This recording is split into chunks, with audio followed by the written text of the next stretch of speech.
আমার বন্ধুগণ, ভূমিকে আমি কিছু কথা জেনে নিলাম। মূল আলোচনার দিকে আমি চলে যাচ্ছি, মূল আয়াতের দিকে আস্তে আস্তে চলে যাচ্ছি। সূরাটার নাম যেন কি বলেছিলাম বলেন? সূরাতুল বাকারা। শেষ দিকের আমি 3টা আয়াতে কারিমা তেলাওয়াত করেছি। আল্লাহ রাব্বুল আলামিন তেলাওয়াতকৃত আয়াতের প্রথম আয়াতে 277 নম্বর আয়াতে মহান রাব্বুল আলামিন 4টা কাজের কথা বললেন। আল্লাহ বলছেন, 4টা কাজ যদি তুমি আমার কাছে করে আসতে পারো, আমি তোমার জন্য 2টা রোগ তোমার জন্য চিরতরে তোমার জীবন থেকে মাইনাস করে দেব। 2টা রোগ থেকে তুমি বেঁচে যাবে। একটা রোগের নাম হলো ভয়, আর একটা রোগের নাম হলো চিন্তা। আজকে এই 2টা রোগ বুঝে আমাদের সমাজে নাই। আসতে বলবেন না, আছে না? নাই। ভয়, এটা কি রোগ না? আসতে বলবেন, ভয় কি রোগ নয়? রোগ। চিন্তা, অনেকের ঘুম হয় না, কি হয়? চিন্তা হয়। আছে কিনা? আছে কিনা বলেন? 2-3টা ওষুধ একসঙ্গে মারে, তাও ঘুম হয় না। আল্লাহ বলছেন 4টা কাজ করবা, কোনো ওষুধ খাওয়া লাগবে না, কোনো ভয়ও থাকবে না, কোনো চিন্তাও থাকবে না। আমি আল্লাহ দূর করে দেব সবকিছু। যেরকম সুবহানাল্লাহ। সম্মানিত ভাই, সে ভয়টা কিসের? যেরকম শ্যামনগর, ওই বনাঞ্চলগুলো, সুন্দরবনের ভিতরে একটা প্রাণী আছে, যে প্রাণীটা যদি কোনো তার সামনে কোনো মানুষ পড়ে যায় আড়ালে, রয়্যাল বেঙ্গল টাইগার ওকে ছাড়বে? ওর কাজ কি? হিংস্রতা। সে মাংসাশী প্রাণী। কাউকে পাইলে সে সবল দেবে, তাকে ধরে ফেলবে। আমরা এই জন্য বাঘকে দেখে ভয় পাই, সিংহকে দেখে ভয় পাই, সাপের কি বলে এটাকে? সবল। আচ্ছা, সাপ যদি আপনাকে অ্যাটাক করে, আমরা ভয় পাই কেন? এর যে যন্ত্রণা, এর যে দংশন, এর বিষাক্ত সবল আমার জীবনকে নাশ করে দিতে পারে। কিন্তু এই জায়গাতে রাব্বুল আলামিন এই ভয়ের কথা বলেন নাই, এই চিন্তার কথা বলেন নাই। আল্লাহ রাব্বুল আলামিন বলছেন, তোর ভয়কে আমি আল্লাহ দূর করে দেব, তোর চিন্তাকে দূর করে দেব। এই যে সমাজ, আমরা জাগতিক জীবনে যে ভয়ের মধ্যে অবস্থান করছি, আজকে আমরা বাঘের জন্য, বাঘের যে ভয় আমরা পাই, বাঘকে দেখে ভয় পাই, সিংহকে দেখে ভয় পাই, এরপরে বিষাক্ত সাপ দেখে ভয় পাই। যতটুকু না ভয় পাই এই সমস্ত প্রাণীগুলোকে দেখে, তার চাইতে আজকে মানুষ বেশি ভয় পায় হলো কিছু হিংস্র মানুষের ভয়ের কারণে। ঠিক কিনা? মানুষ কিন্তু ওই সমস্ত হিংস্র প্রাণীর চেয়ে আরো কি হিংস্র হয়ে গেছে। আজকে মানুষ সিংহকে দেখে বেশি ভয় পায় না মানুষ মানুষকে দেখে বেশি ভয় পায়? মানুষ মানুষকে দেখে বেশি ভয় পায়। কারণ কিছু মানুষ আছে সমাজের ভিতরে যারা হিংস্র, হায়না, জন্তুর চেয়েও ভয়ঙ্কর। আছে না? সে জানে না যে একটা মানুষকে মেরে ফেলার অপরাধটা কি। সামান্য কিছু টাকা হাতে তুলে দিলে ভাড়াটিয়া খুন করে ফেলে। আজকে মানুষ মানুষকে খুন করছে, আজকে মানুষ মানুষকে হাসতে হাসতে মেরে ফেলছে। গোটা দুনিয়াতেই আজ এই চিত্র আমরা অবলোকন করছি। তাহলে মানুষ আজকে হিংস্র সেই বাঘ, সিংহকে দেখে বেশি ভয় পায় না মানুষ আজকে মানুষকে দেখে ভয় পায়? মানুষকে দেখে ভয় পায়। তাহলে এই ত্রাস, এই ভয় মানুষের মধ্যে যে আজকে বিরাজ করছে, আল্লাহ বলছেন 4টা কাজ যদি সমাজে চালু হয়ে যায়, এগুলো সমস্ত ভয়ে, সমস্ত ত্রাস সমাজ থেকে দূর করে দিবেন তিনি আমার কে? আসতে বলবেন না, তিনি আমার কে? লাফাতাহনা আলাইহিম বারাকাতিম মিনাস সামাই ওয়াল আরদ। আমার বন্ধুগণ, সেই 4টা কাজগুলো কি কি? একটা একটা করে একটু সময় লাগবে, মনোযোগ দিয়ে আমরা সবাই শুনবো। এই যে আমরা ওয়াজ মাহফিল আসছি, ওয়াজ শোনা আগে না ধৈর্য আগে? বলেন বলেন বলেন বলেন বলেন, ধৈর্য আগে। কেউ দয়া করে উঠবেন না। আপনাকে দেখে, আপনি যদি উঠে যান, আপনাকে দেখে আরেকজন। 4টা কাজ, একটু কান লাগাবেন, মনোযোগ দিয়ে শুনবেন। অথবা আপনি যদি নাও বুঝেন, আপনি চুপ করে বসে থাকবেন, অন্যজন আপনার কারণে এসে বুঝে একটা পরিবেশ পাবে, আপনার জন্য আপনিও সওয়াব পাবেন। একটু বসে। আল্লাহ রাব্বুল আলামিন সেই 4টা কাজের কথা বলেছেন। যারা পারেন আমার সঙ্গে ঠোঁট মিলিয়ে বলুন, ইন্নাল্লাযীনা আমানু ওয়া আমিলুস সালিহাতি ওয়া আকামুস সালাহ ওয়া আতাবুস যাকাহ লাহুম আজরুহুম ইনদা রাব্বিহিম ওয়ালা খাউফুন আলাইহিম ওয়ালা হুম ইয়াহজানুন। জোরে বলুন আল্লাহু আকবার। আল্লাহ রাব্বুল আলামিন বলেন, ইন্না, নিশ্চয়, আল্লাযীনা, যারা, নিঃসন্দেহে যারা, আমানু, 1 নাম্বার হলো যারা ঈমান আনবে। 1 নাম্বার কাজ হলো ঈমান আনা। এখানে বেঈমান কেউ আছে নাকি? আসতে করে। এখানে বেঈমান কেউ আছে? কেউ কি বলে যে ভাই আমি বেঈমান? কেউ বলে? ঈমান না থাকুক, কিন্তু কি কয় আমার ঈমান আছে। এক বেঈমান ও আরেকজনকে বেঈমান করে, আছে না নাই বলেন? আছে। নিঃসন্দেহে যারা ঈমান আনবে, এখানে যারা বসে আছেন, অবশ্যই সবার মনে মনে একটা আশা যে আমি ঈমানদার। কিন্তু আমি ঈমানদার কিনা এটাকে যাচাই করার জন্য কোন কিতাব দরকার বলেন? আসতে বলবেন না, কোন কিতাব দরকার? কোরআনটা দরকার। আসেন, আমার ঈমান আছে কি নাই এই যে কোরআন থেকে জেনে নেই। যদি আমরা কোথাও ধোঁয়া উঠতে দেখি, আমরা বুঝবো ধোঁয়ার নিচে কি আছে বলেন? আগুন আছে। ধোঁয়া প্রমাণ করে দেয় এর নিচে কি আছে? আগুন আছে। দিনের বেলা সূর্য দেখলাম, সূর্য যখন উদয় হলো তখন বুঝতে পারছি সারাটা দিন আমরা আলোকিত থাকবো। যখন সন্ধ্যা হয়ে যায় তখন বুঝবো এই যে রাত চলে আসলো। কোন একটা ঘরের মধ্যে ঢুকবো, আমি ঘরের মধ্যে ঢুকে যদি আমি এখানে গোবর, এখানে গোবর, এখানে গোবর যদি দেখতে পাই, এটা কি বলবো আমার মানুষের ঘর না গরুর ঘর? গরুর ঘর।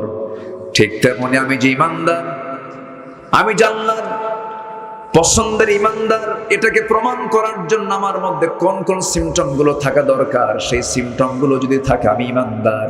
নচেত আমার নামে ঈমান কিন্তু কামে কোনো ঈমান নাই। একটু আসেন আমরা মনোযোগ দিয়ে শুনি, একটু কান লাগাই। বাবার নাম আব্দুল করিম, আমার নাম আব্দুর রহিম, দাদার নাম শহীদুল ইসলাম, বাবার নাম শরীফুল ইসলাম, আমার নাম রফিকুল ইসলাম। তিনি ইসলাম তো আছে, আমি তো মুসলমান, আমি তো জান্নাতে যাবই না। বংশগত পরিচয় দিয়া নামের শুধু বড়াই করে মুসলিম পরিবারের জন্ম নিয়ে জান্নাত কখনো লাভ করা যাবে না। এমনকি আমার দেশে কিছু কিছু লোকের নামই আছে ঈমান আলী। কি নাম বলেন? ঈমান আলী, কিন্তু নামাজ নাই। আছে না নাই? নাম হলো রমজান আলী, দুপুর বেলা ভাত খায় রমজান মাসে। নাম কি? রমজান। নাম হলো হিম্মত আলী, সাইকেলের চাকা বাসলি সিট হয়ে পড়ে। নাম কি রাখছে? হিম্মত আলী। নাম হলো খোকা মিয়া, বয়স 84 বছর। বয়স কত? নাম হলো বাদশা মিয়া, ভিক্ষা করে। নাম কি রাখছে? বাদশা মিয়া। নাম হলো আতর আলী, গোটা গায়ে গাজার গন্ধ। নাম কি? আতর আলী। নাম দিয়ে তো কাজ হবে না, বংশ দিয়েও কাজ হবে না। নাম দিয়ে আমি জান্নাত পাবো না, বংশ দিয়েও আমি জান্নাত পাবো না। জান্নাত পেতে হলে নাম বংশ দরকার না, ঈমান দরকার। বলেন, ঈমান দরকার, ঈমানের গুণগুলো দরকার। যদি বংশ দিয়ে জান্নাত পাওয়া যেত, আমার নবীর বংশ আর আবুল আহাবের বংশ 2 না 1? এক বংশ। বংশ দিয়ে যদি জান্নাত পাওয়া যেত, আবুল আহাব জান্নাত পেয়ে যেত। বংশ দিয়ে যদি জান্নাত পাওয়া যেত, আবু তালেবও জান্নাত পেয়ে যেত। আমার নবীর জন্য, আবু তালেবের জন্য আমার মাঝে মাঝে একটু আফসোস হয়। আবু তালেব কি না করেছেন, আমার নবীজির বাবার ইন্তেকাল হলো, মার ইন্তেকাল হলো, আবার 8 বছর বয়সের দাদা আব্দুল মুত্তালিবের ইন্তেকাল হলো। ওই 8 বছর থেকে শুরু করে নিয়া আমার নবীজির নবুয়তের জিন্দেগি পর্যন্ত এই আবু তালেব নবীর পাশে থেকে যে ভূমিকা পালন করেছেন, নবীকে যে মোহাব্বত প্রদর্শন করেছেন, যে পরিমাণ ত্যাগ স্বীকার করেছেন, জেল পর্যন্ত খেটেছেন, সেই আবু তালেবে এত কষ্ট করার পর আবু তালেব জান্নাতি না জাহান্নামী? কি নাই? আসতে বলে, জোরে একটু জোরে বলবে, কি নাই? ইমান নাই। আমার বন্ধুগণ, বাবার পরিচয় দিয়েও জান্নাত পাওয়া যাবে না, নবীর বাপ হয়েও লাভ নাই, আবার নবীর সন্তান হয়েও লাভ নাই, নবীর ছেলে হয়েও লাভ নাই। নবীর বাবা ছিল আযর, জাহান্নামী। ইব্রাহিম আলাইহিস সালামের মতো বাপ, তার মতো বাপ জাহান্নামী। আবার নূহ আলাইহিস সালাম বড় একজন পয়গম্বর ছিলেন। ইন্নী দাউতু কওমি লাইলা ওয়া নাহারা, দিনে রাতে তিনি কালিমার দাওয়াত দিয়েছেন, কিন্তু 900 বছর দাওয়াত দেওয়ার পরও তার বউ এবং তার সন্তানও কালেমা পড়ে নাই। কেনানটা জাহান্নামী, তার সন্তান জাহান্নামী, তার বউটা জাহান্নামী। কারণ কি নাই? আসতে বলবেন না, কি নাই? ঈমান নাই। তাহলে বোঝা গেল বাবার পরিচয় দিয়ে জান্নাত পাওয়া যাবে না, বংশের পরিচয় দিয়ে জান্নাত পাওয়া যাবে না, চেহারা দিয়ে জান্নাত পাওয়া যাবে না, নেতার পরিচয় দিয়ে জান্নাত পাওয়া যাবে না, অর্থবিত্ত দিয়ে জান্নাত পাওয়া যাবে না। জান্নাত পাওয়ার জন্য 1 নম্বর শর্ত হলো ঈমান, ঈমান, ঈমান। ঠিক কি না? ঈমান। পীরের ছেলে বলি আপনি জান্নাত পাবেন না। অনেকদিন আগে এক মাহফিলে আমি পার্টিসিপেট করলাম, অংশগ্রহণ করলাম। সেখানে আরেকজন মেহমান, একটি বয়স্ক মানুষ। তো আমি ওনাকে দেখে সালাম দিলাম, উনিও অতিথি। সালাম দিলাম। অনেকে আছে সালাম দিলে উত্তর খুঁজে পাওয়া যায় না, আছে না? কিছু কিছু আছে, আছে সালাম দিবেন আসসালামু আলাইকুম, আওয়াজ নাই। এটা মানুষের কিছু বদ স্বভাব। এটা সালাম, এটা হচ্ছে সবচেয়ে শ্রেষ্ঠ দোয়া। সালামের যে জবাব সঠিকভাবে দেয় না, এটা সেই ইসলামের একটা বড় একটা হুকুম থেকে সে নিজেকে বঞ্চিত রাখে। তো সালাম দিলাম, উত্তর তেমন নাই। তো আমি তাকে আবার কাছে টান দিয়ে বললাম, মুরব্বী আপনার পরিচয়? উনি খেপে গেলেন আমার উপরে। খেপে গিয়ে বলতেছে, আমি অমুক পীর জাদা। কি জাদা বলেন তো? পীর জাদা। খুব জোর গলায় বললেন। তা আমি শুনলাম, আমি আর কিছু বললাম না। তা আমাকে আবার উল্টো প্রশ্ন করেন, আপনার পরিচয়? বললাম, আমি তো নবী জাদা। কি জাদা? নবী জাদা।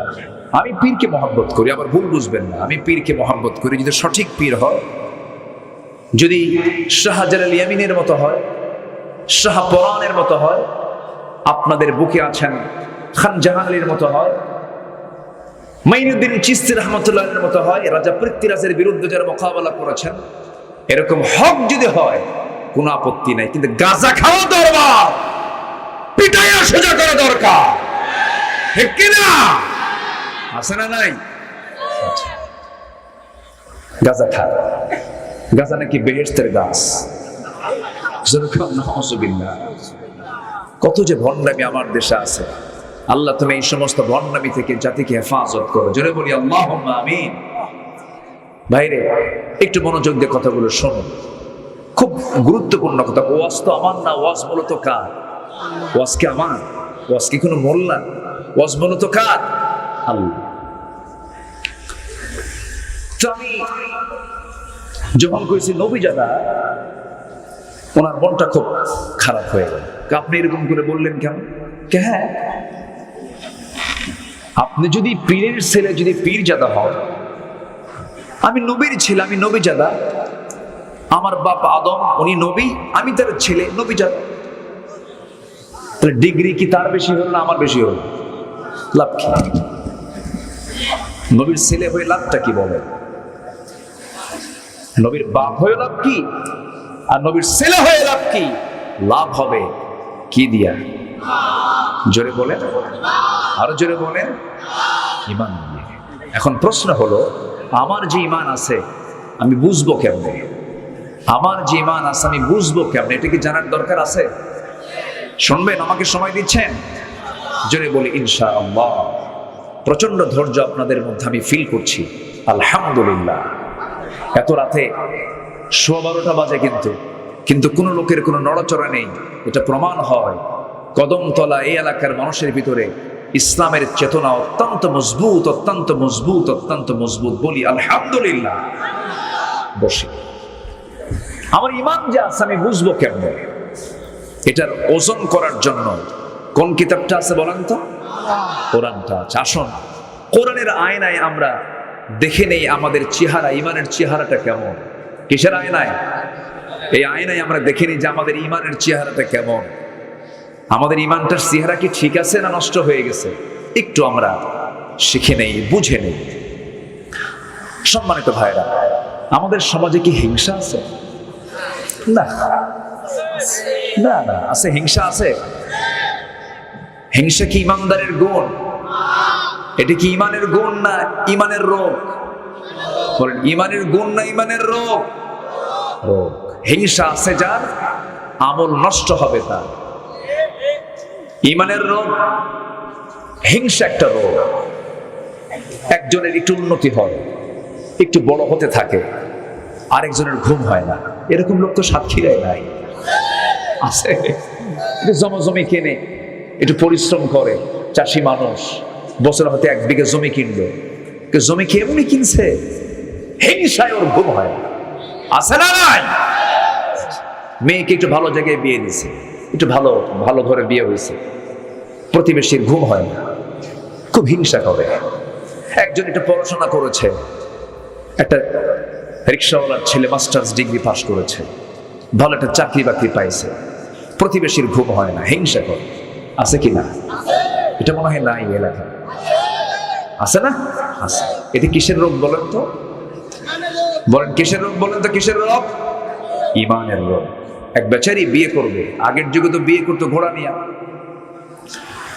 তো বিয়ে করবে গ্রামের এক মুরব্বীর ঘোড়া আছে, তার কাছে গিয়ে বলছে, চাচা আমার অমুক দিন বিয়া, তো আপনার ঘোড়াটা যদি আপনি দিতেন তাহলে আমি বিয়েটা করতে পারতাম। আমি আপনার ঘোড়াটা আমার বিয়ের দিনের জন্য একটু চাচ্ছি। তো চাচা রাগ করে বলছে, আমি তোরে ঘোড়া দেবো না, যা। বেচারি চলে আসছে বাড়িতে, সবে কদর রাত্রে গিয়ে আল্লাহর কাছে দোয়া করে, আল্লাহ আজকের এই রাত্রে তোমার কাছে আমার একটাই দোয়া, সেই দোয়াটা হলো বুড়ার যেন ঘোড়া মরে। বুড়ার যেন কি মরে? ঘোড়া মরে। এই দোয়া করে চলে আসছে বাড়িতে, এসে দেখে মার চোখে পানি, মা কান্দে। মা তুমি কান্দো কেন? বাবা তোর গরু মরছে। তোর কি মরছে? গরু মরছে। তাহলে দোয়ার কারণে কি মালাকুল মউত আসে নাই? আসছে, কিন্তু মালাকুল মউত আসছে কি ঘোড়ার কাছে না গরুর কাছে? কার গরুর কাছে? যে দোয়া করছে। হিংসুক অন্যের ক্ষতি করতে পারে না, নিজে হিংসার যন্ত্রণায় পচে গলে জ্বলে পড়ে ছারখার হয়ে যায়, ঠিক কিনা? হিংসুকের হিংসা থেকে আল্লাহ তাআলা আমাদেরকে বাঁচান। এটার একটা আরবি আয়াত আছে, ওয়ামিন শাররি হাসিদিন, বলেন ওয়ামিন শাররি হাসিদিন ইযা হাসাদ। আমরা যে দোয়াগুলো পড়ি, সূরাগুলো পড়ি, একটু অর্থ বোঝা দরকার। তো দেখেন আল্লাহ তাআলা বলছেন, বান্দা হিংসুকের হিংসা থেকে বাঁচার জন্য কার কাছে চাও? আল্লাহর কাছে চাও। এমনকি ভাই ভাইও হিংসা করে,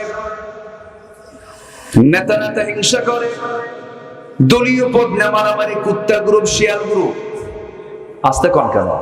আসে না নাই? এই যে হিংসাগুলো, হিংসা যে সমাজে বিরাজ করবে, সেই সমাজ ঈমান কখনো মজবুত হবে না। হিংসা থেকে আমরা বাঁচার চেষ্টা করব, নফসকে আমরা পরিশুদ্ধ রাখার চেষ্টা করব, নফসকে সমস্ত হারাম কাজ থেকে নিজেকে দূরে রাখার চেষ্টা করব। আল্লাহ রাব্বুল আলামিন বলছেন, ইমানদারের কিছু গুণ আছে, যে ইমানদারের মধ্যে 7টা গুণ থাকবে, যে ব্যক্তির মধ্যে 7টা গুণ থাকবে, আল্লাহ বলছেন আমি ওই ইমানদারকে নিজ হাতে জান্নাতুল ফিরদাউসের চাবি তার হাতে তুলে দেব। কয়টা গুণ বলেন তো? 7টা গুণ। শুনবেন? আগ্রহ আছে তো? অনেকে মাহফিলে এসে বলে, হুজুর আপনি তো গরম হন না, একটু গরম গরম কথা বলবেন, একটু স্লোগান মারবো, এরকম আছে না? ঠিক একটু গরম গরম কথা বলবেন, একটু স্লোগান হবে মাঝে মাঝে। হ্যাঁ, এরকম অনেকে বলেন। ভাইরে, রাসূল দাওয়াত দিয়েছেন মক্কায় কত বছর বলেন তো? 13 বছর। মার খেয়েছেন না মার দিয়েছেন? আস্তে কর। মার খাইছেন না মার দিয়েছেন? মার খাইছেন। আমার নবীজি মক্কায় যতদিন ছিলেন, কাবার ভিতরে একটা না 360টা মূর্তি ছিল। 360টা মূর্তি ছিল। আমার নবীজি একদিন মনে মনে ভাবলেন যে আমি একটু এর মধ্যে ঢুকবো, কিন্তু চাবিটা হলো আবু জেহেলের নিয়ন্ত্রণে। কার নিয়ন্ত্রণে? আবু জেহেল, শত্রু। তো কাবার চাবি যে ব্যক্তিটার হাতে, তার নাম হলো ওসমান বিন তালহা। এখনো এই ওসমান বিন তালহা পরিবারের কাছেই কাবার চাবিটা আছে। অনেক লম্বা কথা, যদি সময় দেন শোনাবো। এটা লাইন আমি শুরু করে আবার এই আয়াতের দিকে আসতেছে আস্তে আস্তে। তো আমার নবী আস্তে করে ওসমান বিন তালহার কাছে গিয়ে বলেন, ওসমান বিন তালহা, আমার খুব শখ, তুমি যদি আমাকে চাবিটা দিতে একটু ভিতরে ঢুকতাম। ওসমান বিন তালহা আবু জেহেলের লোক সেই সময় ছিলেন, পরবর্তীতে কালিমা পরে মুসলমান হয়ে গেছেন।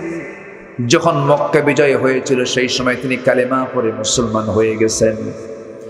ওসমান বিন তালহার কাছে রাসূল যখন প্রস্তাব দিলেন, ও ওসমান, চাবিটা আমার হাতে দিয়ে দাও, আমার রাসূলকে সঙ্গে সঙ্গে একটা ধাক্কা মেরে দিল।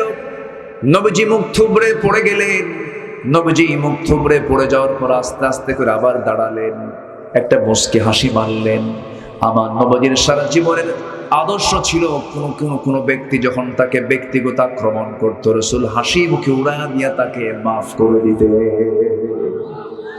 আমার নবীজি প্রতিশোধ নিতেন না, ক্ষমা করতেন। আমার রাসূল নিজে বলেছেন, যার ক্ষমতা আছে থাপ্পড় মারার, কিন্তু থাপ্পড় মারল না।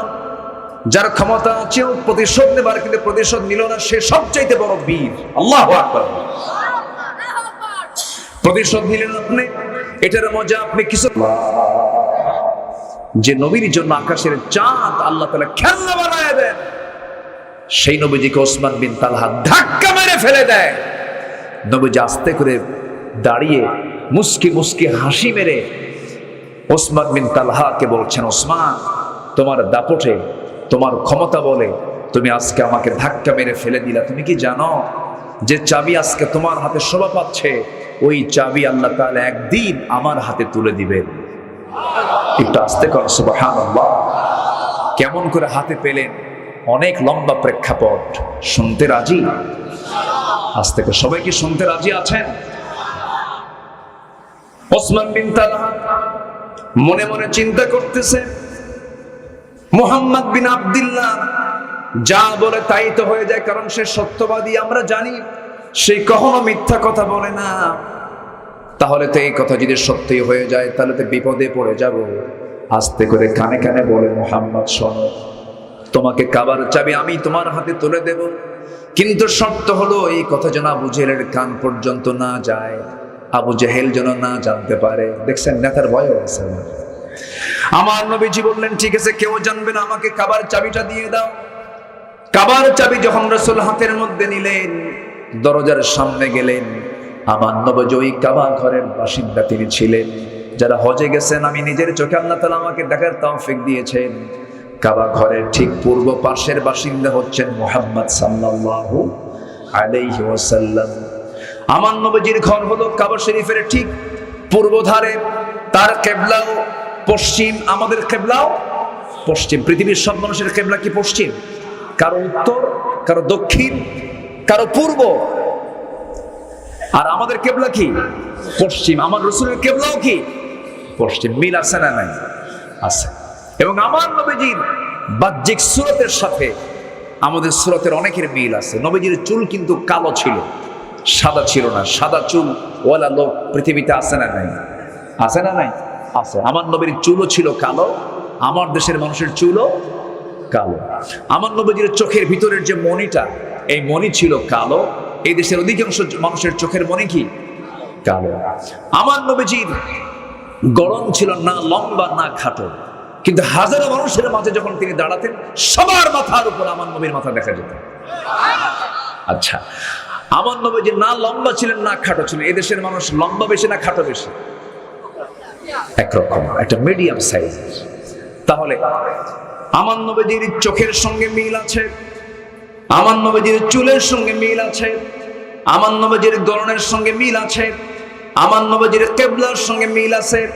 আমার নবীজি না ফর্সা ছিলেন না কালো ছিলেন, বাদামি কালার ছিলেন, হলদেটে লালচে লালচে চেহারা ছিল, বাদামি কালার ছিল। এই দেশের মানুষের না ফর্সা না কালো, আমার নবীর সুরতটা এমনই ছিল, চামড়া এমন ছিল। চেহারা মিল আছে, চোখ মিল আছে, কেবলা মিল আছে, চরিত্র আস্তে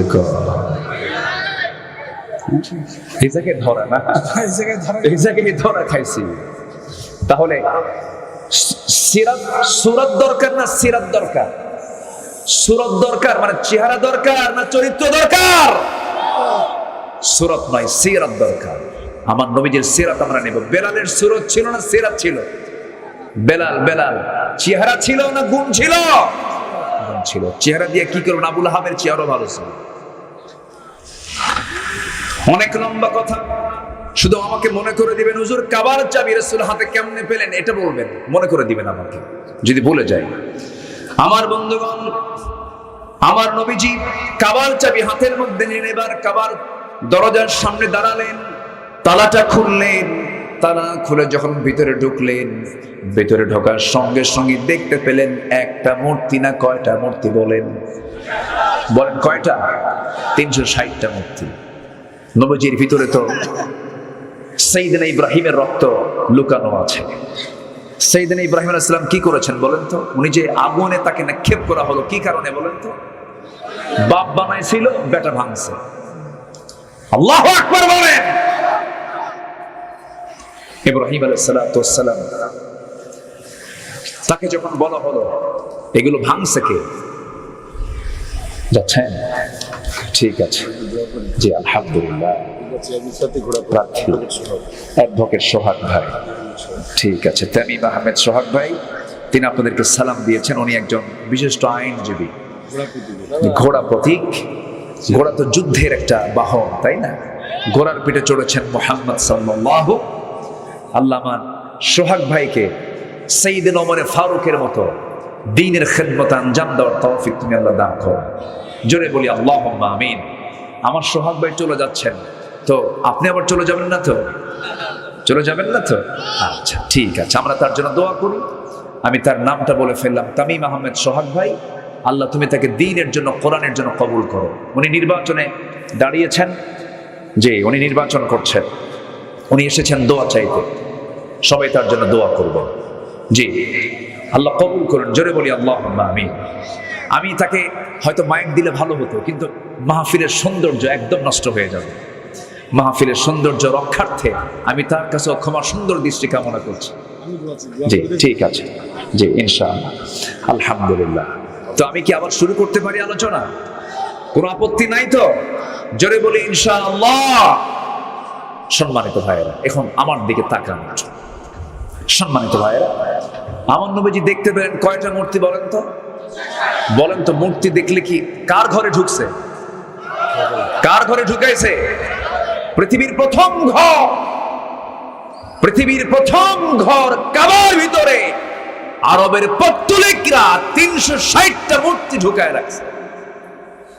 আমার নবীজি এগুলো দেখলেন, রক্ত তো লুকানো আছে সাইয়েদনা ইব্রাহিমের। ভাবতেছেন ভেঙ্গে চুরমার করে দেবে। ইব্রাহিম মূর্তি রেখেছিলেন না ভেঙ্গেছিলেন? আস্তে কর, রাখছিলেন না ভেঙ্গেছিলেন? ভাঙছিলেন। আবার উল্টা পাল্টা বুঝবেন না, হয়তো আগামীকালকে যেন এটা যেন হেড নিউজ না হয়, হুজুর আসছিল মূর্তি যা আছে সব ভেঙ্গে সোজা করতে হয়েছে, এটা যেন আবার উল্টা পাল্টা বুঝেন। হিন্দু ভাইরা মূর্তি বানাবে, তারা তাদের মন্দিরে তাদের উপাসনা করবে, আমাদের এতে কোনো হেডেক মাথা ব্যথা নাই। তাদের ধর্ম তাদের কাছে, আমাদের ধর্ম আমাদের কাছে। তাদের কোনো মূর্তিকে আমাদের গালি দেওয়ারও দরকার নাই। কিন্তু কথা হচ্ছে ধর্ম যার যার, উৎসব সবার। এখানে ঘটনা কিছু পেঁয়াজ খেয়েছে, আসতে পারবেন না, জোরে বলেন ঠিক কিনা? এই জাতীয় কথা মানুষ বললে পরে তার ঈমান আছে না গেছে? ঈমান আছে না গেছে? ধর্ম যার যার উৎসব সবার যদি হয়, আমার দেশে কোনদিন কি দেখেছেন আমাদের ঈদগাহে, আমাদের জুমার নামাজে, ঈদের নামাজে অন্য ধর্মের কোন ভাইকে অংশগ্রহণ করেছে? কিন্তু আমাদের কিছু মুসলমান ভাইরা দুর্গা পূজার যায় অনুষ্ঠানে গিয়ে নারিকেল নাড়ু খায়, বিসমিল্লাহ কয়। হায়া নাই, শরম নাই, আছে না নাই? আচ্ছা, তারা আসে না। চাকরি যার যার, বেতন সবার, হ্যাঁ, বউ যার যার, হক সবার, হ্যাঁ না, বউ যার যার হক তার তার, চাকরি যার যার হক তার তার, ধর্ম যার যার, উৎসব তার তার। কষ্ট পাচ্ছেন নাকি? ধর্মীয় বিষয়ে ফতোয়া দেবে সাধারণ মানুষ না আলেম ওলামা? আমার দেশে বেনামাজি, সুদখোর, জেনাকার, বদমাইশরাও ফতোয়া মারে, আছে না নাই? কষ্ট পাচ্ছেন নাকি? ঘড়ি আজকে এত ঘুরতেছে কেন বুঝলাম? এত তাড়াতাড়ি টাইম চলে যাচ্ছে। আমার আলোচনা এত পড়ে আছে, সামনে বহু আলোচনা পড়ে আছে না আমার? আলোচনা চলো, জোরে বলি ইনশাআল্লাহ। জি হ্যাঁ, মনে আছে, সমস্যা নাই। ইমানদারের গুণ কয়টা বলেন? বলেন কয়টা? একটাও কি কইছি আমি? বলেন, এগুলো একটা একটা করে বললে তো ফজর হয়ে যাবে। জোরে বলি ইনশাআল্লাহ। জি আলহামদুলিল্লাহ। এই উঠে কি ধরেন, ধরে ধরেন তো, এই বসুন বসেন। যে একটু মজা করে বললাম, আবার রাগ করেন না, একটু বসেন, কেউ উঠবেন না। আমি আর একটু সময় একটু মিলাই দেবো। আলোচনা শুরু করেছে যে যেটা দিয়ে একটু গোছায় দিয়ে আমি শেষ করে ফেলবো। ফজর নামাজ পড়বো তো আমরা ইনশাআল্লাহ। আমার দেশে আবার বহু ইমানদার আছে হুজুর, ইমান কি বলে, নামাজ না থাক ইমান তো আছে, বুকে থাপড়ে আবার, বুঝলেন, মানে ভাবে যে থাপ্পড় মারলে ইমান মজবুত হয়, আছে না নাই? আমার বন্ধুগণ, আমার নবীজি প্রচন্ড ক্ষেপে গেলেন, রেগে গেলেন। মূর্তিগুলো দেখে ভাবলেন সবগুলো ভেঙে চুরমার করে দেব। ইব্রাহিম আলাইহিস সালাতু ওয়াস সালাম মূর্তিগুলোকে সব মাথাগুলো ভেঙে দিয়েছিলেন। বলা হয়েছিল ইব্রাহিম এগুলো ভাঙছে কে? তিনি বললেন তোমরা তোমাদের রব কি জিজ্ঞাসা করো। তিনি জীবনে 3টা হিকমতপূর্ণ মিথ্যা কথা বলেছিলেন। কয়টা? ইব্রাহিম আলাইহিস সালাতু ওয়াস সালাম আমাদের জাতির পিতা। আমাদের জাতির পিতা কে? আবার আবার আবার প্যাসপুস যেন না লাগে। ইব্রাহিম আলাইহিস সালাতু ওয়াস সালাম কি সুন্দর করে তিনি তার তাওহীদ চেতনাকে লালন করেছেন, কিন্তু তিনি তার জীবনে 3টা হিকমতপূর্ণ তিনি মিথ্যা কথা বলেছেন। তবে সেই মিথ্যাটা মিথ্যা নয়। যখন তাকে বলা হলো মূর্তিগুলো ভাঙছে কে, তিনি বললেন মূর্তি কি জিজ্ঞাসা কর, মানে এর মধ্যে জবাব দিচ্ছেন এমন কাউকে জিজ্ঞাসা করবা যে জবাবই দিতে পারবে না, সেই রব তোমার রব হয় কেমনে? নাম্বার 2 হলো চলো আমরা এই শহর ছেড়ে আমরা মেলায় যাব। তিনি বলেন আমি যেতে পারবো না, ইন্নী সাকিম, আমি অসুস্থ। অথচ তিনি শারীরিকভাবে সুস্থ ছিলেন, কিন্তু অসুস্থ হলো 2 প্রকার, একটা শারীরিক আর একটা মানসিক। মানসিক অসুস্থটাই সবচেয়ে জটিল। তিনি মানসিকভাবে অসুস্থ ছিলেন, কারণ ইমানদার শিরকের কাজ দেখলে সে সুস্থ থাকে না অসুস্থ থাকে? অসুস্থ থাকে। নাম্বার 3 হলো ইব্রাহিম আলাইহিস সালাতু ওয়াস সালাম তার স্ত্রী সারা আলাইহিস সালাতু ওয়াস সালামকে নিয়ে যখন তিনি হিজরত করছিলেন, জালিম শাসক যখন বলে ফেললো ইব্রাহিম তোমার সঙ্গে এই মহিলার পরিচয়টা কি? তিনি মনে মনে চিন্তা করলেন বউয়ের পরিচয় দিলে পরে সেই বউটাকে আমার কাছ থেকে নিয়ে চলে যাবে। তিনি বলেন এটা আমার বোন হয়, নিরাপত্তার জন্য বললেন। কিন্তু এরপরও বউটাকে তারা ধরে নিয়ে চলে গিয়েছিল। এই যে তিনি বউটাকে, নিজের বউটাকে বোন বলেছেন, যদিও মিথ্যা কথা নয়, ইন্নামাল মুমিনুনা ইখওয়া, কৌশল তিনি করেছেন। ইব্রাহিম আলাইহিস সালাম এই 3টা হিকমতপূর্ণ কথা বলেছিলেন। আমার বন্ধুগণ, সেই ইব্রাহিম আলাইহিস সালাম যখন বললেন মূর্তি ভাঙছে কে তোমরা, সেই মূর্তিকে জিজ্ঞাসা করো, কিন্তু ফলাফল শেষ পর্যন্ত হলো তদন্ত রিপোর্ট হয়ে গেল, মূর্তি অবশ্যই ইব্রাহিম ভাঙছে। শেষ পর্যন্ত আগুনে নিক্ষেপ করা হলো, কিন্তু ইমান এত মজবুত ছিল যে আগুন নিভে গেছে, ইমান নিভে নাই। জোরে বলুন আল্লাহু আকবার। অথচ তার পিতা ছিল মুশরিক, মুশরিকের ঘরে তাওহীদের চেতনা লালন করেছেন ইব্রাহিম আলাইহিস সালাতু ওয়াস সালাম। আর আমরা কার সন্তান? আমরা কি মুশরিকের সন্তান না ইব্রাহিমের সন্তান? বল আমরা কার সন্তান? ইব্রাহিমের সন্তান। আর আমরা মুশরিকের সন্তান হয়ে ইব্রাহিম আলাইহিস সালাম মূর্তি ভাঙলেন, শিরক উৎখাত করলেন, আর আমরা তার সন্তান হয়ে আজকে শিরককে লালন করছি। যেরকম নাউজুবিল্লাহ। এইদিকে আফসোস করে আল্লামা ইকবাল বলছেন, উनको तहजीब ने हर बंद से आजाद किया, लाके काबे से सनम खाने में आबाद किया। নব্য যুগের সভ্যতা মোহে কেটে ফেললে সব বাঁধন, মসজিদ ছেড়ে মন্দিরে গিয়া বাসা বেঁধেছ হায় এখন। মসজিদ ভাল লাগে না, মন্দির ভালো লাগে, নামাজ ভালো লাগে না, গাজার আসর ভালো লাগে, আছে না নাই? আচ্ছা, ওই নেতার পথ ছাড়ো যে নেতা তোমাকে নামাজের কথা বলে না। ওই নেতৃত্ব ছাড়ো যে নেতা তোমাকে মসজিদে না নিয়ে মন্দিরে নিয়ে যায়। যে নেতা তোমাকে তাওহীদের কথা না বলে শিরকের কথা বলে, জাহান্নামের কথা বলে, নামাজের কথা বলে না, মদের বোতল তোমার হাতে তুলে দেয়, নারী তুলে দেয়, ওই সমস্ত নেতৃত্বের মুখে আমরা জুতা মারি, থুতু মারি। রাজি আছেন কারা কারা? হাত উঁচু করে দেখান মুসলমান।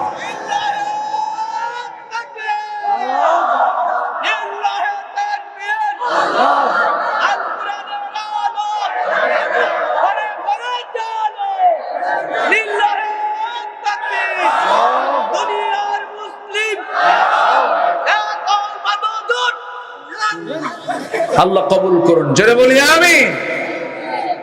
জি, তাহলে আমার নবীজি মক্কায় ছিলেন 13 বছর। মার খেয়েছেন না মার দিয়েছেন?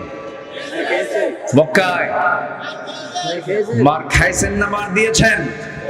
মার খেয়েছেন। মার খাইয়া শেষ পর্যন্ত টিকতে পারলেন না।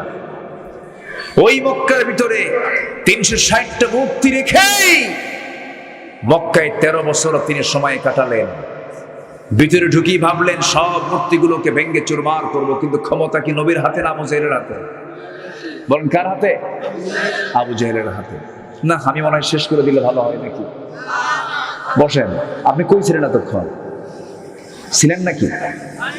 এই তো একটা এরকম তো আমার লোক দরকার, এরকম লোক দরকার, দরকার আছে নাই বলেন তো? বলি আলহামদুলিল্লাহ। তো আমার নবীজি কাবার দরজার কাছে আসলেন, ভাবলেন সব ভেঙ্গে চুরমার করব, কিন্তু ক্ষমতা তো নবীর হাতে নাই। আস্তে করে বের হয়ে আসলেন। 13 বছর ওই কাবার ভিতরে মূর্তি রেখে রাসূল সেজদা দিয়েছেন, সরাতে পারেননি, কারণ তার হাতে কি নাই? ক্ষমতা নাই। আস্তে কি নাই? বলেন কি নাই? রাষ্ট্র শক্তি না। আকলমন্দ ইশারা বাসাত। সচেতন ব্যক্তির জন্য কিন্তু ইঙ্গিতগুলোই যথেষ্ট। একটু বুঝে নেন, সময় আসবে। আসতে বলবেন না, সময় আসবে। জোরে বলি ইনশাআল্লাহ। আলেমদের রক্ত বৃথা যাবে না, আলেমদের রক্ত বৃথা যাবে না, শহীদের রক্ত বৃথা যাবে না। শহীদ তিতুর এই বাংলাদেশ, বখতিয়ার উদ্দিন খলজির এই বাংলাদেশ, এই বাংলাদেশ হচ্ছে আলেমের বাংলাদেশ, খানজাহানের বাংলাদেশ, শাহজালালের বাংলাদেশ। এই দেশে ইসলামের বিরুদ্ধে কোন ষড়যন্ত্র টিকবে না, টিকবে না। সেই দিন ইসলামকে বিজয়ী করার জন্য যদি বুকের তাজা রক্ত সাহাবীদের মতো দিতে হয়, সবাইকে রাজি আছেন? সবাইকে রাজি আছেন? দিনের জন্য যদি জীবন দিতে হয়, দিনের জন্যই দেব, বুকের তাজা প্রাণ ঢেলে দিতে রাজি আছেন কারা কারা? হাত উঁচু করে দেখান মুসলমান।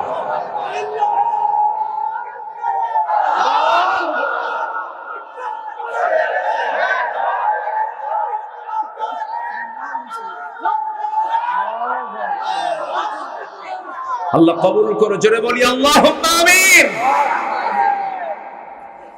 সম্মানিত ভাইয়েরা, আমার নবীজি যখন মক্কায় ছিলেন, নবীজির চোখের সামনে সাইয়েদনা ইয়াসির রাদিয়াল্লাহু আনহুকে ধরা হলো।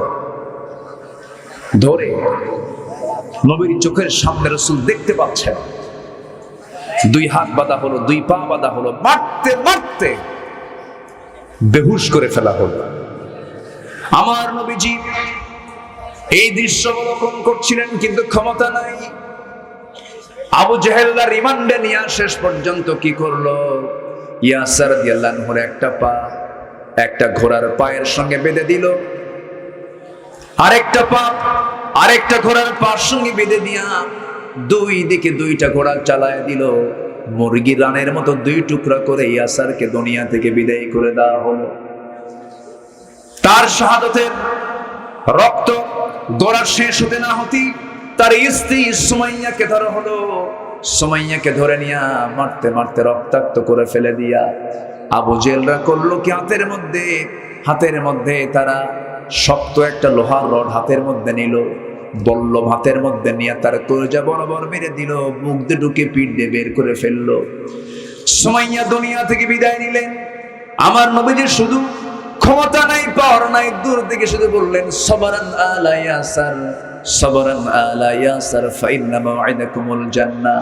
ধৈর্য ধরো, ধৈর্য ধরো ইয়াসির পরিবার, তোমাদের জন্য আল্লাহর জান্নাতের ওয়াদা হয়ে গেছে।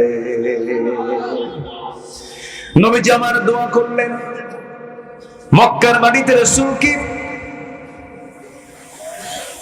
কি বলে, দলীয় নিবন্ধন বন্ধ করে দিল, দাওয়াতি কার্যক্রম বন্ধ করে দিল। কোন দাওয়াতি কাজ পর্যন্ত নবীজি করতে পারেন না।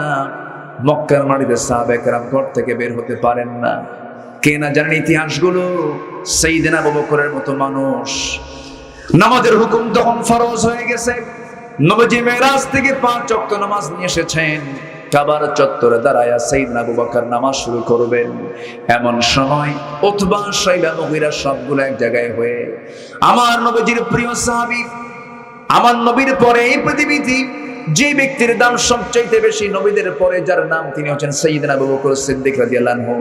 তাকে টার্গেট করা হলো। উতবা করলো কি, থাপ্পড় মেরে জমিনে ফেলে দিয়া কাবার চত্বরে তাকে চিৎ করে শোয়া দিয়া, নাকের উপরে খরম পায়ের জুতা দিয়া পায়ে তার নাকে একটা চাপা দিল, একটা ডলা দিয়ে দিল।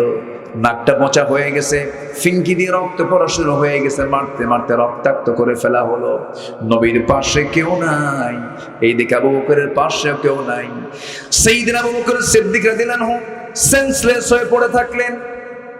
এমন সময় উতবা, শাইবা, মুগীরা সমস্ত কাফেররা মনে মনে চিন্তা করলো, আবু বকর বুঝি মারা গেছে। কিছুক্ষণ পর সেন্সটা ফিরলো। সেন্সটা ফেরার সঙ্গে সঙ্গে তিনি মনে মনে চিন্তা করলেন, আমাকে তো এরা মেরেই ফেলে দিয়েছিল, না জানি রাসূলকে তারা কি করবে জানি না। ওই জায়গা থেকে কোনো মতো সেন্সটা ফেরার সঙ্গে সঙ্গে নাকে হাত দিয়ে দৌড় মেরে নবীর দরজার কাছে এসে বলছেন, ইয়া রাসূলুল্লাহ, দরজা খুলুন। দরজা খোলার সঙ্গে সঙ্গে রাসূল তার চেহারার দিকে তাকায়, রাসূল অবাক হয়ে গেলেন, আবু বকর এই ঘটনা ঘটলো কেমনে হুজুর? সিজদা দিতে গেছে কাফেররা আমার নাকটা মোচা করে দিয়েছে। মক্কার হাওয়া ভালো না, মক্কার পরিবেশ ভালো না। ইয়া রাসূলুল্লাহ, আপনাকে তারা চোরা গুপ্ত হামলা করতে পারে, আপনি তাড়াতাড়ি বের হয়ে আসুন। রাসূলকে সেই জায়গা থেকে বের করে নিয়ে মক্কার বাইরের সাইডে চলে গেলেন। প্রচন্ড ক্ষুধা। রাসূল বলছেন, আবু বকর, যে পরিমাণ রক্তক্ষরণ হচ্ছে তোমার দেহ থেকে, না জানি তুমি মারা যাও কিনা, দেখি তোমার জন্য কোনো খাবার সংগ্রহ করা যায় কিনা। ওই মক্কার মরু অঞ্চলে খুঁজতে খুঁজতে তিনি মেষের পাল দেখলেন, পেলেন না। উটের পাল দেখলেন, পেলেন না। একটা ছাগলের পাল দেখতে পেলেন। ছাগল পালের সামনে গিয়ে দেখেন একজন রাখাল সামনে দাঁড়ানো। নবীজি রাখালকে লক্ষ্য করে বলছেন, রাখাল, একটা ছাগি দেবে নাকি, কি করবেন? ছাগিটার দুধ দহন করব। সঙ্গে সঙ্গে সে রাখাল বলছেন, না না, দেওয়া যাবে না, কারণ এই ছাগলগুলোর মালিক তো আমি নই। আপনাকে যদি ছাগিটা যদি দুধ দহন করতে দেয়, আমানতের খেয়ানত হয়ে যাবে। আমার নবীজি হঠাৎ করে মনে মনে চিন্তা করলেন, আহারে, এই তপ্ত মরুর ভিতরে একজন ছাগলের রক্ষণাবেক্ষণকারী একজন রাখাল, ঈমান না, তার মধ্যে ঈমান নাই, কিন্তু ঈমানের গুণটা, আমানতের খেয়ানতকারী সে নয়। কি সুন্দর করে আমানতের কথা বলছি। সঙ্গে সঙ্গে তিনি বলছেন, ও রাখাল, তুমি আমাকে এমন একটা সাগি দেবে যে সাগিটার ওলানে এখনো দুধ আসে নাই, ছোট্ট সাগি হলেও চলবে। রাখাল মনে মনে চিন্তা করে লোকটা পাগল নাকি, ছোট্ট সাগি দিয়ে কি করবে দেখি। ছোট্ট একটা সাগি যখন নবীর হাতে যখন দিয়ে ফেললো, ওই রাখাল তোমার চিন্তা করো না এই হাতের মধ্যে এত বরকত আছে। নবীজি ছোট্ট সাগিটা হাতের মধ্যে নিলেন, ওলানের মধ্যে নিলেন, হাতের মধ্যে নিয়ে দুই পায়ের মাঝখানে নিলেন, ওলানের ঠিক বরাবর তিনি দুটো হাত রাখলেন। রাখার সঙ্গে সঙ্গে রাসূল বিসমিল্লাহ বলে ফু দিলেন, ছোট্ট সাগির গোটা ওলান জুড়ে দুধ পূর্ণ হয়ে গেল। নবীজি আমার রাখালকে বলেন, রাখাল একটা বাটি আমাকে দাও, একটা পাত্র আমাকে দাও। একটা পাত্র যখন তার হাতে দেওয়া হলো, আমার নবীজি পাত্র হাতের মধ্যে নিয়ে দুধ দহন করলেন। দুধ দহন করতে করতে বাটিটা দুধ পূর্ণ হয়ে গেছে। রাসূল বলেন, আবু বকর রক্তাক্ত হয়েছে সকালবেলা, এখন তুমি বরকতের দুধ পান করো। নবীজি তার হাতে যখন দিলেন, বিসমিল্লাহ বলে তিনি পান করা শুরু করলেন। এত দুধ পান করলেন যে তার পেটের চামড়া টাইট হয়ে গেছে, কিন্তু চুল পরিমাণ দুধ কমলো না। রাসূল বলছেন, আবু বকর কেমন খাইছো? হুজুর খাইলাম তো মজবুত মতো, কিন্তু আমার পেট ভরে গেল, কিন্তু বাটি থেকে দুধ আমি কমাতে পারছি না। রাসূল বললেন, তুমি দুধ কমাতে পারবে না, রাখালকে দিয়ে দাও। রাখালকে দেওয়া হলো। রাখাল যখন শুরু করলো, আর রাসূল বিসমিল্লাহ বলে দিলেন, সেও পান করা শুরু করলো। সেও তৃপ্তি ভরে দুধ পান করলো, কিন্তু বাটির দুধ, পাত্রের দুধ চুল পরিমাণ কমলো না। রাসূল বলছেন, শোনো আমার সাহাবী আবু বকর, এই জায়গায় যদি আরো আল্লাহর কিছু বান্দা থাকতো, তারাও সবাই মিলে বাটির দুধ কমাতে পারতো না, যতক্ষণ আমি আমার ঠোঁটটাই বাটিতে না লাগাবো। আমার রাসূল সর্বশেষ করলেন কি, বাটিতে হাতের মধ্যে নিলেন, বিসমিল্লাহ বলে সেবন করলেন, দুধটা ফুরে গেল। এবার বলছেন, রাখাল তোমার বাটি তোমার হাতে রাখো, তোমার ছাগলটাও তোমার হাতে রাখো, আমরা এখন রওনা দিলাম। আবু বকর চলো চলে যাই। সঙ্গে সঙ্গে রাখালের চোখে পানি। রাসূল বলছেন, রাখাল তোমার চোখে পানি কেন, কি হয়েছে? রাখাল বলছে, আমাকে আপনি রেখে যাচ্ছেন কেন? আপনি আমাকে সঙ্গে করে নিয়ে যান। রাসূল তোমাকে সঙ্গে করে নিয়ে গেলে পরে ছাগলগুলো দেখবে কি তোমার আমানতের তো খেয়ানত হয়ে যাবে, তা তো সত্যি কথা। ঠিক আছে, আপনি চলে যান, তবে শর্ত হলো আপনাকে যখন আমি সাগিটা দিলাম, সেই সাগি দেওয়ার সঙ্গে সঙ্গে আপনি ওলানে হাত দিলেন, কি যেন পড়লেন, ওলানটা দুধে ভরপুর হয়ে গেল। দুধটা আপনি দহন করলেন, বাটি পূর্ণ হয়ে গেল। আপনাকে আমি ছুটি দেব, তবে শর্ত হলো আপনাকে এই দোয়াটা আমাকে শিখিয়ে যেতে হবে। আপনি আমাকে এই দোয়াটা শিখিয়ে দেন। নবীজি আমার মুস্কি মুস্কি হাসি মেরে বলছেন, ও রাখাল, তোমাকে যে আমি দোয়াটা শিখাবো, 1000বার দোয়া শিখায় কোনো লাভ হবে না, কারণ তোমার মধ্যে কি নাই? আসতে বলো, কি নাই? আল্লাহ বলছেন, কয়টা কাজ করো, মনে আছে আপনাদের?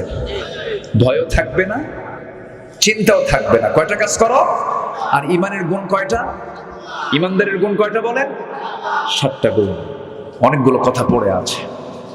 আমার নবীজি বললেন, ও রাখাল, 1000বার দোয়া পড়লেও কোনো কাজ হবে না, কারণ তোমার মধ্যে কি নাই? ঈমান নাই। সঙ্গে সঙ্গে রাখাল বলতেছে, আপনারা চেহারা প্রমাণ করতেছে, আমি বহু নাম শুনেছি মক্কার মাটিতে আব্দুল্লাহর পুত্র মুহাম্মদ নামে আল্লাহর নবীর আগমন হয়েছে, আপনি মনে হয় সেই ব্যক্তি হবে। রাসূল মুস্কি হাসি মেরে বলছেন, রাখাল রে, বুঝতে ভুল করো নাই, দেখতে তুমি চিনতে ভুল করো নাই।